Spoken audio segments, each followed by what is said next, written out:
Read in the name of thy Lord who createth, who teacheth man that which he knew not. What I want you to do, instead of looking at this from the third person, I want you to look at it from the first person, as if these events had happened to you. As if the events had happened to you. So when I say that this such and such happened, what I want you to imagine is if it had happened to you. Alright? And so the Prophet ﷺ was born. And immediately after that his father died. And so the Prophet ﷺ grew up with no father. He was raised by his mother.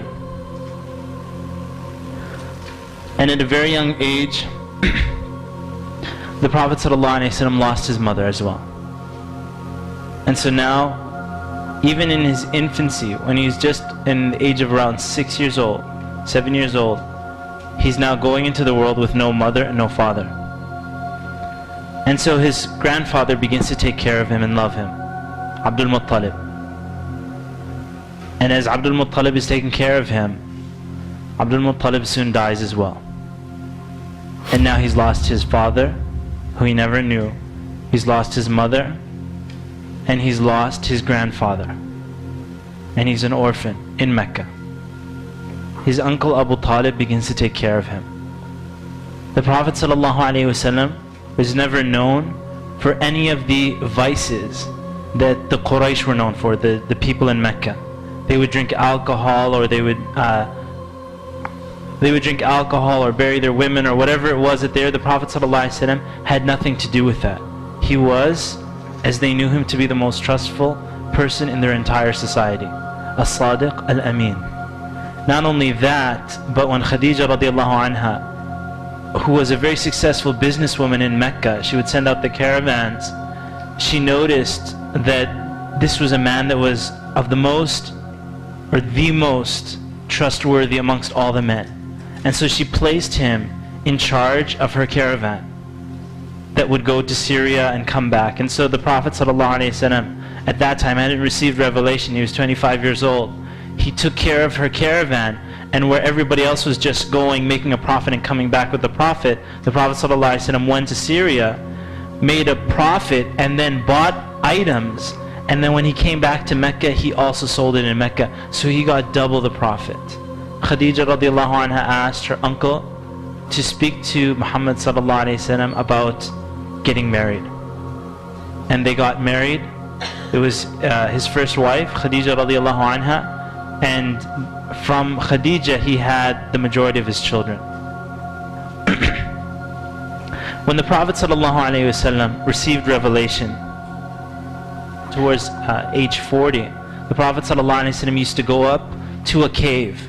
And that cave, till today, if you go to the Kaaba and you're standing in the Kaaba, you will notice all these huge hotels around the Kaaba. Actually, they're building a new hotel there. It's huge. But there's still a mountain that you can see right when you're doing tawaf. Some of you might, if you've been to Mecca, you don't recognize that mountain. But there's a huge mountain in the distance that isn't covered by hotels. And from the courtyard of the Kaaba, you can see it. That's Ghari Hira. That's the cave of Hira. And that's where the Prophet ﷺ, it's an extremely difficult climb. Right? If you're thinking, yeah, I want to go visit there, it's maybe an hour walk upwards. It's extremely high, bigger than those high hotels. The Prophet ﷺ used to go there and worship. At-Tahannath. And you'll see this in Sahih Bukhari. It's one of the first hadiths.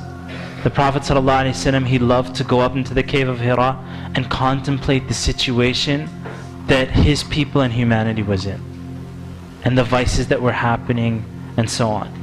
And on that mountain, the Prophet ﷺ, you can imagine the fear that comes to a person when you're just alone in a cave on the top of a mountain, and then a man appears. And then the man is telling him to read. And so the Prophet ﷺ said to him, he said, I can't read.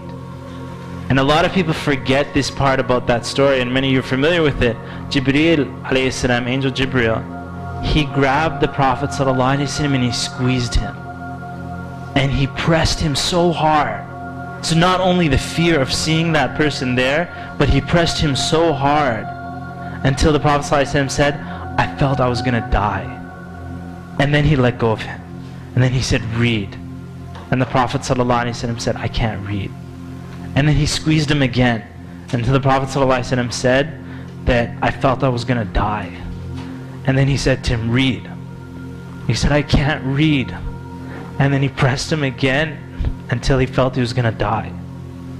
And then Jibreel alayhi salam told him, اقرأ باسم ربك الذي خلق خلق الإنسان من علق اقرأ وربك الأكرم الذي علم بالقلم علم الإنسان ما لم يعلم.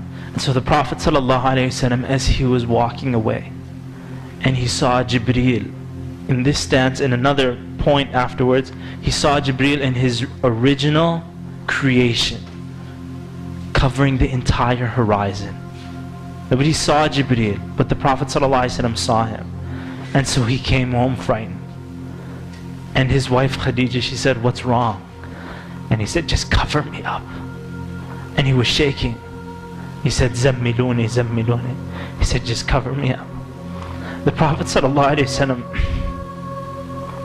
was so scared about what had taken place.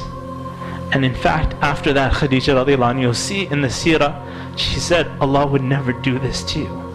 Allah would never disgrace you or humiliate you, because you fulfill the ties of kinship. You're good to the orphans.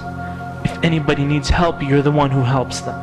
You feed them, you take care of them, you will never be humiliated by Allah subhanahu wa ta'ala. And so the Prophet sallallahu alayhi wasallam, after that, revelation discontinued. You will see that for many months, Jibreel didn't come back until he felt that Allah was angry with him.